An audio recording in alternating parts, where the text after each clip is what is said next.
से कहा कि हमारी जो डिमांड है ये आप मुख्यमंत्री साहब तक पहुँचाए, गृह मंत्री सम्माननीय देवेंद्र फडणवीस साहब से तक पहुँचाए और इन पे जो है तो कड़क गुना दाखिल हो। तो हम साहब से गुजारिश करते हैं कि इसे कहीं ना कहीं रोका जाए, जिससे हमारे लोगों को जो है तो दिल को ठेस पहुंच रही है। और मस्जिद बोले तो मुसलमानों की जो शान रहती है, आज जो मस्जिद पे जो इन्होंने चढ़कर जो किया है, इनको जो है तो बहुत जल्द से जल्द इन पे गुनाह दाखिल करके इनको सज़ा मिलनी चाहिए। बस यही निवेदन लेकर हम हमारे सम्माननीय माजी नगर सेवक जैदी साहब है, हमारे सलीम साहब है राष्ट्रवादी और एमआईएम के हमारे सब दोस्त है, सब पक्ष के लोग हैं यहाँ पे, सब मुसलमान हैं यहाँ पे। हमारा कोई पार्टी गिरटी का ये नहीं, ये समाज का काम है और इनको ये दरिंदों को सज़ा मिलना चाहिए। इसलिए हमारे सभी भाई हमारे साथ में यहाँ पे आए हैं और अगर इन पर गुनाह दाखिल नहीं हुआ तो हम हमारी स्टाइल से कल के बाद जो होगा फिर उसका शासन जवाबदार रहेगा और हम रोड पे उतरेंगे। रोड पे उतर कर इन पर अगर कड़क कार्रवाई नहीं हो तो वातावरण तंग हुआ, किसी को कुछ माली नुकसान हुआ था, इसके जवाबदार ये सरकार रहेंगे। ऐसा मैं आपके चैनल के हिसाब से इनको चेतावनी नहीं, इनको इशारा देता हूँ। और जल्द से जल्द अभी 2-3 दिन में सब मोर्चे निकालने, हम सब समाज इकट्ठा होगा। समाज एक इसमें हिंदू समाज भी रहेगा, इसमें सब समाज रहेगा और इन्होंने जल्द से जल्द इन पर कड़क कार्रवाई करना चाहिए, हमारे निवेदन की दखल लेना चाहिए। बस यही मैं आपके माध्यम से बोलना चाहता हूँ। आपका पूरा परिचय? मैं शेख शफीक, मैं अल्पसंख्यक महाराष्ट्र उपाध्यक्ष हूँ, शरद पवार गढ़। क्या कहना चाहेंगे? देखिए, ये जो घटना हुई विशालगढ़ की कोल्हापुर ज़िले में, इसका सबसे पहले तो हम तो निषेध करते। निषेध मैं नहीं करता, पर जितने भी सेकुलर लोग हैं मुसलमानों के अलावा वो सब निषेध करते। आजकल ये मेरे समझ में नहीं आ रहा कि आखिर ये चाह रहे क्या। गवर्नमेंट का काम है अतिक्रमण हटाना या गुंडों का काम है? इन्होंने तलवार लेके वहाँ पे आते हैं, हमारी बेहुरमती करते हैं, मस्जिद के ऊपर चढ़ रहे, मीनार तोड़ रहे। इनको किसने इतना इख्तियार दिया? इनके ऊपर वैसे ही मोको लगना चाहिए जैसे यूपी में योगी ने लगाया। जिसके घर है उसको जो तो फ़ौरन बुलडोज़र चलाया जाए, जिसके घर आए उनके घर तोड़ दिया जाए और इनको मौका लगा के इनको वहाँ पे रहने की भी इजाज़त देना नहीं। बल्कि मुसलमान हिंदू तो छोड़ो, उन्होंने दुनिया में रहने काम के नहीं है ऐसे लोग। जो मस्जिद का इशू जहाँ आता वहाँ सब मुसलमान एक हो जाते। मुसलमान किसी से दबते नहीं, ना किसी पार्टी के दबे हो रहते, ना कि सबसे पहले हम मुसलमान हैं, उसके बाद में कोई अपनी अपनी पार्टी में। विशालगढ़ के अंदर जो हादसा हुआ, आपका जिम्मेदार डायरेक्टली किसको ठहरा?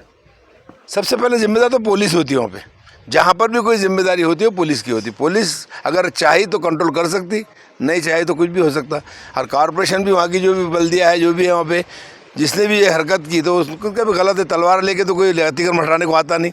आप भी काफ़ी दिनों से इसमें काम कर रहे हैं प्रेस में, कहीं आपने देखे नहीं कोई तलवार लेके आ रहे हैं और मुसलमानों की मस्जिदों में घुस रहे और ऊपर जाके मीनार तोड़ रहे। ये तो नामुनासिब बात है।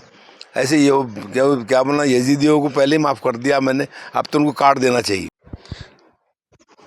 कोल्हापुर ज़िले में एक विशालगढ़ बोलकर एक गाँव है। वो गाँव के अंदर जो अतिक्रमण के नाम पर जो घर तोड़े गए हैं, उनकी गाड़ियाँ तोड़ी गई है।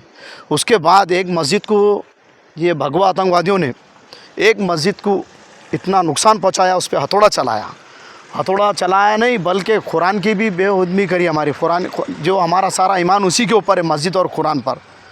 मैं आपके चैनल के माध्यम से बोलना चाहता हूँ कि महाराष्ट्र एक ऐसा राज्य है हिंदुस्तान के अंदर जो सब भाईचारगी का राज्य है, लेकिन कुछ फ़िरका परस्त जो लोग हैं जो ऐसा शर पैदा कर रहे हिंदू मुस्लिम में।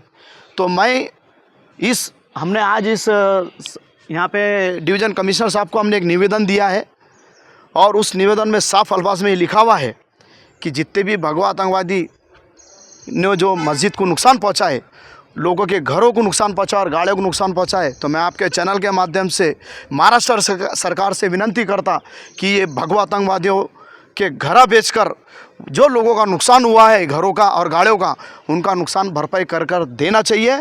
अगर इनसे ये नहीं होता महाराष्ट्र सरकार से, तो महाराष्ट्र सरकार ने अपने फंड से महाराष्ट्र सरकार के आपके चैनल के माध्यम से बोलना चाहता हूँ कि इन्होंने महाराष्ट्र सरकार ने अपना नुकसान भरकर देना चाहिए। सर, आप राष्ट्रवादी के पार्टी के कार्यकर्ता भी है, जिम्मेदार भी है। मेरा सवाल ये है कि आपके पार्टी में कई हिंदू नेता जो अपने आप को सेकुलर बताते हैं, इसमें कोई शक नहीं, प्रचार में आप देखते हैं, वो आज आपके साथ खड़े हुए क्यों नहीं? जी, ऐसी बात नहीं है। क्या है मालूम क्या, हमारे नेता हमारे महाराष्ट्र के प्रदेश अध्यक्ष जयंत पाटिल साहब ने खुद ट्वीट किए हुए हैं। उनका भी एक स्टेटमेंट है, वो भी इसी को फेवर नहीं कर रहे। उनको भी ये बात का बहुत बुरा लगा है। जितने भी हमारे राष्ट्रवादी कांग्रेस पार्टी के अंदर हिंदू समाज के जो लोग हैं वो भी इसका विरोध कर रहे हैं कि ये जो घटना हुई नहीं होना चाहिए था। और जो लोगों ने ये घटना करे हैं तो उनके ऊपर जो है तो कानूनी सख्ती से कार्रवाई करना चाहिए। और मैं आपके चैनल के माध्यम से बोलना चाहता हूं कि इनके ऊपर देशद्रोही का गुना दाखिल होना चाहिए। क्यों कि हमारे 92 के टाइम में 92 में हमारी बाबरी मस्जिद भी शहीद किए थे। जब भी हमारे लोग आते, हमारे कुछ जिम्मेदार, हमारी भी एक हिंदुस्तान के अंदर हमारे एक जिम्मेदार होते हैं मौलाना मुफ्ती आलिम साहब। और जब 92 में हमारी मस्जिद शहीद हुई तो जब उन्होंने भी हमको ये आश्वासन दिया था कि आप सब्र करो, सरकार है, कोर्ट है, अपना काम करेंगे। उसके बाद से हमारा ऐसे भगवा आतंकवादियों ने कई मस्जिदों को शहीद करने की कोशिश करे, लेकिन ये बहुत ज़्यादा हो रहा है। अब महाराष्ट्र में हम इसके बाद अगर कोई घटना होती है तो राष्ट्रवादी कांग्रेस पार्टी के सारे नेता एक जगह आकर रोड पे आएंगे और महाराष्ट्र बंद करेंगे इसके बाद इंशाल्लाह। देखिए, जो अपने कोल्हापुर ज़िले में जो विशालगढ़ है, जो वहाँ घटना हुई है, उस घटना के अंदर जो वहाँ की जो पुलिस है, जैसा अभी हमारे सीनियर लीडर एजाज जैदी साहब ने जो बताया और आपने उनसे सवाल करा था कि भाई ये इसकी जिम्मेदारी कौन है, उस टाइम ऑन दी स्पॉट पे उसकी जिम्मेदारी पुलिस की होती है।